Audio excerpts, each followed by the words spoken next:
നമ്മൾ കോഴിക്കോട് വേറൊരു ആവശ്യത്തിന് വേണ്ടി പോയതാണ് കേട്ടോ. അപ്പോൾ ട്രെയിൻ വരാൻ കുറച്ച് ടൈം ഉണ്ട് എന്ന് പറഞ്ഞപ്പോൾ എന്നാൽ നമുക്ക് മിഠായി തെരുവിൽ പോകാമെന്ന് പറഞ്ഞിട്ട് അവിടെ നിന്ന് ഇറങ്ങിയതാണ്.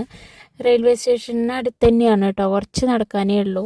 അത്യാവശ്യം നല്ല തിരക്കുണ്ടായിരുന്നു കേട്ടോ. പിന്നെ ഉച്ച സമയമായതുകൊണ്ട് നമ്മൾ ആദ്യം ഭക്ഷണം കഴിക്കാനാണ് പോയത്. അങ്ങനെ ഭക്ഷണം കഴിച്ച് പിന്നെ നമ്മൾ പ്രതീക്ഷിക്കാണ്ട് വന്നതുകൊണ്ട് അധികം പർച്ചേസൊന്നും നമ്മൾ ചെയ്തില്ല. അങ്ങനെ സൺഡേ മോളിലൊന്ന് കയറി കമ്മൽ കളക്ഷൻ നോക്കി. 100 രൂപയുടെ കമ്മൽ അവിടെ ഉണ്ടായിരുന്നു, നല്ല വലിയ ജിമിക്കുകൾ ആദ്യം ഞാൻ പോയപ്പോൾ. പക്ഷെ ഇപ്പോൾ അധികം കളക്ഷൻസ് കുറവായിരുന്നു. എന്നിട്ട് ഞങ്ങൾ പുറത്ത് വേറൊരു കടയിൽ നിന്നാണ് കമ്മലൊക്കെ വാങ്ങിച്ചത്.